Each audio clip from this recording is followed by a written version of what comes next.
Broadcasting live from the Business RadioX studios in Atlanta, Georgia, it's time for Atlanta Business Radio, spotlighting the city's best businesses and the people who lead them. And we are back with GSU ENI Radio, broadcasting live from Georgia State's Entrepreneurship and Innovation Institute.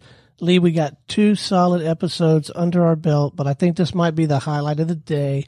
Please join me in welcoming to the broadcast Simha Magal. How are you, man? I'm good. How are you guys? We are doing great. Before we get too far into things, can you tell us just kind of in general terms, tell us about information systems, and you are talking about the Masters of Science in Information Systems. Yeah. Information systems in the business school focuses on the application of technology in organizations. Mm-hmm. You have a spectrum, a range of definitions. Some of them are very technical. Those tend to be engineering, computer science, where they build the technologies. Mm-hmm. In the business school, we take those technologies and apply them to solve problems. And then we're here to talk about kind of the program in general for the students that have completed their bachelor's and are now looking for a master's. Correct. The program that I'm with is the Master of Science in Information Systems. It is aimed at people with some work experience, although not every one of our students has work experience.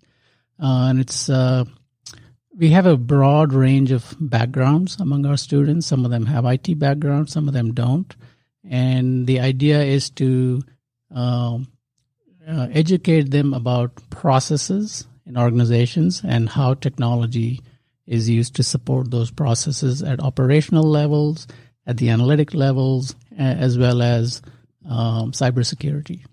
Now, is this a degree that when you leave with this kind of degree, is there a lot of opportunity that's associated with this? There are tremendous opportunities. In fact, the latest statistics for employment for our graduates, this is for a year ago, for August. We don't have the statistics for last year. It's 100% employment. Wow. With an asterisk, it's 100% for those who are seeking employment. Some of them went on to Ph.D. programs and such, right. So those are not included. But the demand is there. There's a tremendous demand for people who can take technologies and apply them to solve problems. Now, from the student standpoint, and when they're going through the program, is this something that is a lot of theory, or are you partnering with actual businesses to put real live business cases in front of them so they're learning kind of in real time, real life problems? That's a very good question.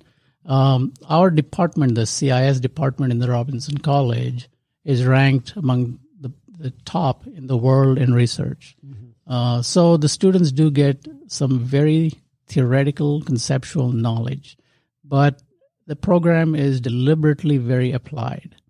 Almost every class has a hands-on component, and in recent years we have added specific classes that take that applied philosophy to a greater depth. So by the time they come out of the program, they know the concepts and theories really well, but they also know a lot of different technologies. To the extent that they get certified in several of them. So it's also a very applied degree.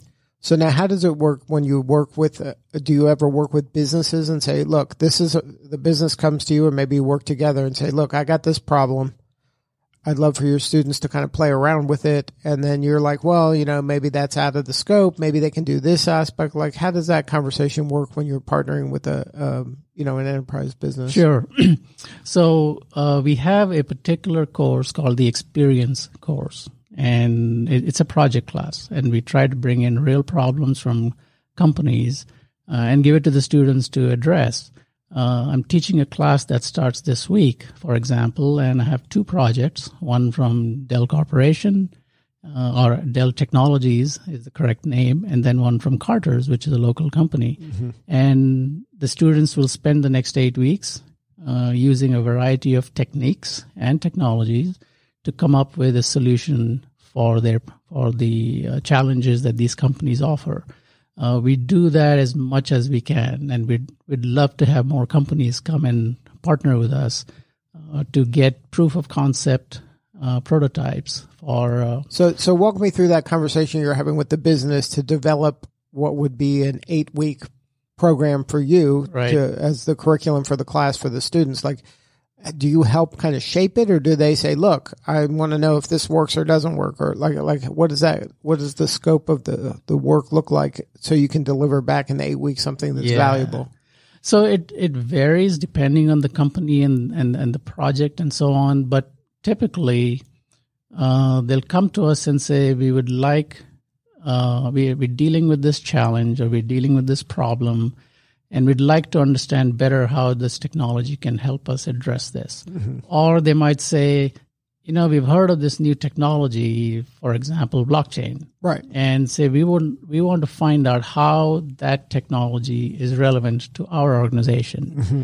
And so the students will do some research, do some hands-on stuff, and come up with a prototype. Now, we are very clear that this is not something that's going to be turnkey, right? Where here it is and you turn it on and it works. Right. It's an 8-week project. And so we will scope it out and we'll define what we can deliver in those 8 weeks. And it's going to be substantial. It's something that the company can then take. They've learned a lot about the technology and the problem. Our students have learned a lot. And then it's up to the company how they go with it. Now, has there ever been situations where after that, maybe the company goes, you know what, the person that did a lot of work on this, maybe we'll recruit them to our company? Exactly, yeah. So you've seen that happen? Yes, this is a great opportunity for both the companies and our graduates to find a fit there. Our students do get hired out of this. Now, when you're working on a project like that on behalf of a company, does the professor have to kind of outline how it works, or is it in the hands of the students to kind of figure everything out? We give them some parameters. We have to. Okay? We, for example, in the class I'm teaching right now, they have very specific deliverables every week to make sure that they're on track to deliver what we agreed to deliver. Mm-hmm. So we do give them like a lot of guidance. Yeah, a lot of direction, a lot of guidance. We give them templates. We give them, what exactly they should be delivering every week. Mm-hmm. And we welcome the corporate partners to participate in those presentations. Oh, so sometimes they show up maybe during the course of that 8 weeks to give them more feedback, maybe answer some questions and give them more guidance. Correct. Yeah. And again, it depends on the project, depends on the professor and so on. But the companies can send, again, taking the example of the class I'm doing now, we have a mechanism for them to participate online. We'll record the presentations and send it to them. But that feedback from the companies is essential. Right. Otherwise, it'll be, here's what we think you need. Right. We just guessed. Yeah, right. So the more kind of cooperative and collaborative is, a better result for everybody. Yes. So now, are there any other aspects of this program that's different than maybe some of the other programs around town? Yes, and not just around town, around the country, actually. Yeah, I already mentioned our faculty are number one in the world in research. That has a lot of value. We have, let me just look up some of my notes here. So we are a top-ranked program. The U.S. News and World Report, for example, sends out or releases rankings every year, and we were ranked number 8 among public schools for Master of Science and Information Systems programs. And we've had pretty high rankings for a long time. We have some educational opportunities that very few, if any, other universities offer. We have boot camps almost every weekend. And what is a boot camp? A boot camp is an opportunity for us to bring in leading experts in the world on a particular topic, for example, blockchain, or bring in some new and emerging technologies like robotic process automation and or low-code application development. And these are things that we haven't yet incorporated into our classes, but we think they are important for our students to know. So we offer boot camps on technologies and concepts. Like we had one last weekend on design thinking, which is a very powerful tool for designing applications. And so are these required, or these are things that are just like, can anybody show up for these, or you have to be a student or go through the master's program? Yeah, these are for the students in the MSIS program. Right, so only for them, but they're kind of specialized outside of the scope of maybe the degree part, but it's the knowledge and information part. Correct. These are optional for them, but they, why wouldn't you take advantage of it, right? And the thing is, there's no additional cost to them. Oh, we cover the cost of it. There are some exceptions. We won't get into the detail, but by and large, there is no cost to the students. And in many of these, it's just a weekend, like they just go in there for. So it depends. Typically, there are 1 or 2 days in the weekend, but we do have one that's 2 weeks long. Right. And many of these lead to certifications, which are so nice. You can get a certification at the end of the boot camp? Many of them lead to that. Yeah, at least they prepare them for it. And now it's up to them if they want to go follow take the test. Right. Yeah. So that's an amazing opportunity. It is. And those are, I don't think there are many other universities that offer those, at least at no cost. Now, is this something that you're trying to attract the Georgia students into, and Georgia State specifically, or is this open to anybody in the country, or are you getting students from outside of the Georgia? It's open to anyone. We have a large international population, but we're trying to actively recruit students from within the state of Georgia. Mm-hmm. And then are the bulk of the students primarily Georgia State grads that are just continuing their education, or is it more diverse than that? No, it's more diverse than that. Looking at our own undergraduate students, they're also getting an information systems degree from a top-rated school, and so they get jobs. Right. And it's hard to convince them not to take that job and go to school for another couple of years, right? Actually, it's a one-year program. 1 year program. That's another very distinctive feature of our program. Most similar programs are 2 years at least. 1.5 to 2 years. Now, so what are the requirements for admission? So they have to have a bachelor's degree. It doesn't have to be in information systems or technology. As I said, we have many students with different backgrounds. We would like some work experience, but it's not an essential requirement. It just depends on the complete package. We expect them to do well in the standardized tests like GRE and GMAT. We expect a good strong GPA in their undergraduate program, and there are no minimums necessarily. We look at the whole thing holistically. So one candidate may have a very strong GRE, which is one of the standardized tests, but they may not have much work experience. On the other hand, somebody may have a weaker test score, but they have other things in their application that are strong. Ultimately, we are trying to figure out, will this person succeed in our program? Right. And because of the nature of the program, 1 year, and it's not that we're doing it less, it's packed. Fitting it in, right. And then you got boot camps. Right. So it's a very, very intense program, but you're done in 1 year. And so you have to we have to make the judgment, will you succeed in this program? Right. It's more of a mindset, right? It is. Than it is. Yeah. You come into the program and say, for 1 year, I'm going to focus. I'm going to buckle down and I'm going to get it done. Then you have a shot. Yep. Now, for you, any stories you can share about students that have gone on to bigger and better things after going through the program? Anybody that stands out for you? There are many of our students. I wish I could have brought a few with me, but perhaps another time. But we have a lot of students who do really well, and by that I mean they get opportunities at some very well-known organizations. Like, what are some of the companies that have hired out of this program? Yeah, many of the consulting companies, Deloitte, PwC, many of our big companies in Atlanta, like Coca-Cola, Carter's, Home Depot. So, and most of our students want to go to these big companies, but many of them prefer to go to smaller companies that are a little bit more nimble and agile, perhaps, or even startup companies. We have a large list of companies that our students have gone to. Sure, I'm sure it's the who's who of companies. Exactly. And this is Atlanta, right? I mean, right. There's so many opportunities to engage with the local community that if you come to our program and do what we expect you to do, and you don't get an opportunity in town, then you're not doing something right. Right. There's plenty of opportunity, and the business community is growing so much in the metro Atlanta area. Yeah.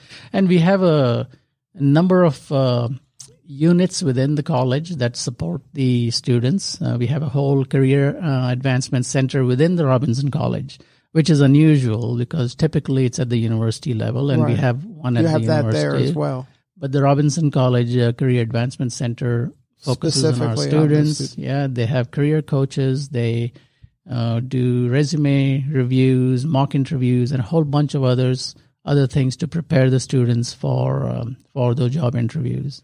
Now, how do you kind of stay up to date with all the changes? Because I would imagine that job never ends, that, every 6 months or less, there's something new that would be good to fit into the program. Yes, that's one of the hardest things to do as a professor in this discipline.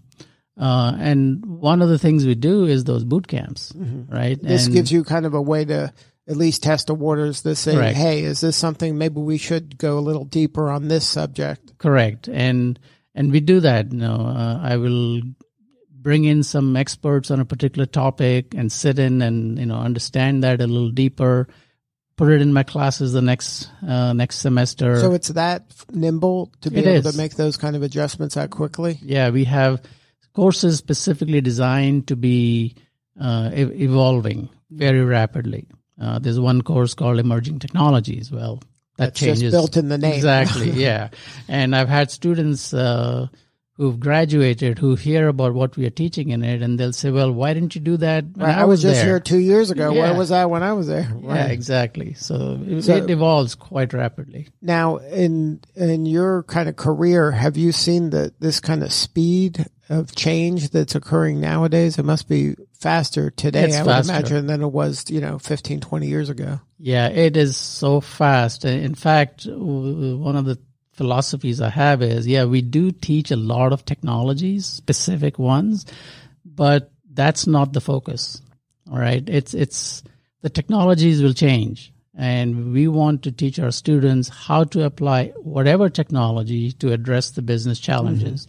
So today it could be technology X, tomorrow it'll be technology Y, but our students are prepared to shift to that new technology. That's the focus. Is to have kind of that, the ability to change with the times rather than saying, look, I already learned that, I'm done learning. Correct.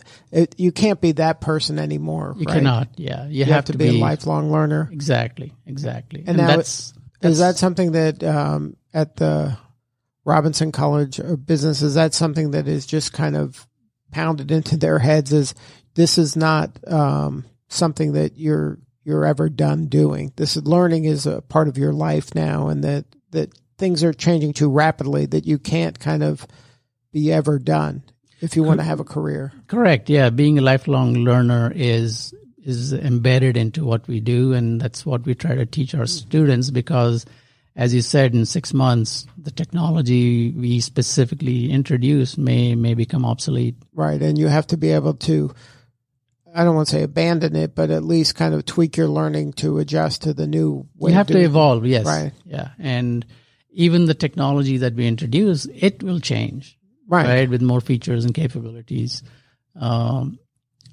What is the hardest part for students to really wrap their head around when it comes to information sciences? Is that information systems? Like, do you see them making kind of similar mistakes? Yeah. So it's the application that's important, not the technology itself. It's just a tool, right? And it's easy to teach a tool. So I can teach about a particular technology in terms of how to do something. Right, do these 14 things and then Correct. You got it, right? What's more important is, why is this important? Why are we doing this? And how does this solve a problem, right? And that's the part that's harder for many students to grasp, especially students that with less work experience. And Really? You can see the difference between people who worked a little longer and those that have not, and how they approach a problem. You can see the difference. It may be perhaps is a level of maturity thing, but that's the hardest thing, to have them focus on why they're doing something and not just the how. And then for students that are considering getting their Master of Science in this, is part of the allure the fact that, look, this is going to help your career. But absolutely, yeah. That's part of it. But another part I would think is that this is kind of helping you with the mindset shift that you are going to be kind of immersed in this world that's ever changing. It's not going to be the same as it was. So this is, if you really are hungry for always learning, this is a great path to be in, because there's never a dull moment here, right? There's never a dull moment, yeah. And in the 12 months that they're with us, there's something going on all the time, and it's intense. And we have people who come into our program to change from what they're doing. So they'll change the trajectory of their career. They'll say, hey, let me go this way. Correct. And we have people with no IT background, but we also have people who've been in the IT industry for a few years, but they've been doing one thing, maybe coding or testing or something like that, and they want to shift to another aspect of IT, right? That's more business process focused or more analytics focused, that's addressing problems. So we have people who come in from the IT industry, but they want to shift. Now, if you were want to talk to the business people to kind of leverage the opportunity they would have of partnering with you to get some of their problems solved, what would your pitch be to a company out there that's maybe struggling and then doesn't even know about this resource? Yeah. As I said, we have a very strong program. It's highly ranked, great professors, and so we attract a lot of very, very talented people into the program. So that's a benefit by itself. But if they wanted to have one of their challenges kind of worked on by your students, there's opportunity there. You'd be willing to talk to businesses that have kind of... Absolutely. We'd love to have that conversation. And there are different things we can do to partner. One, I already mentioned class projects, right? Those are very powerful experiences for us, our students, as well as for the companies. Right. It seems like a very easy win-win for everybody. Exactly. We would love to have people from the industry come and speak at our classes. Speaking, right. Yeah, and provide a different perspective. We would love to have them hire our students as interns. Right. And of course, full-time employment.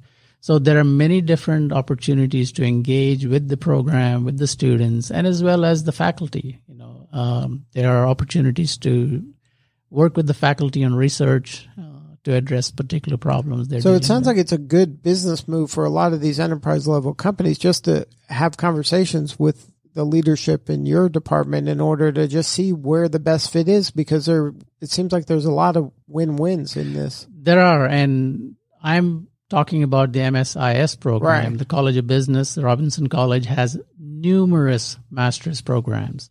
I don't recall exactly, but it's a dozen or more, and it's no other university in the U.S. has that many master's programs. If I'm accurate on that, so it's not just our program. We have a very strong analytics program, for instance, and others, and opportunities to engage are tremendous.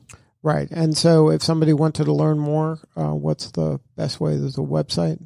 There are numerous websites. If you go to the Robinson College website, robinson.gsu.edu, and from within that, you can search for or find a list of all the programs. And ours, of course, is the MSIS program. Good stuff. Well, thank you so much for sharing your story. Of course, anytime. Now, if there is, so that's the best way. That's the first step, right? Is to just go to the website and they can find whether you're a student or a business that wants a partner. That's probably the place that you can go and get all this information. Correct. Yeah. Good stuff. Well, thank you again for sharing your story. My pleasure. Thanks for having me. All right. This is Lee Cantor for Stone Payton. We will see you back in a few at GSU ENI Radio.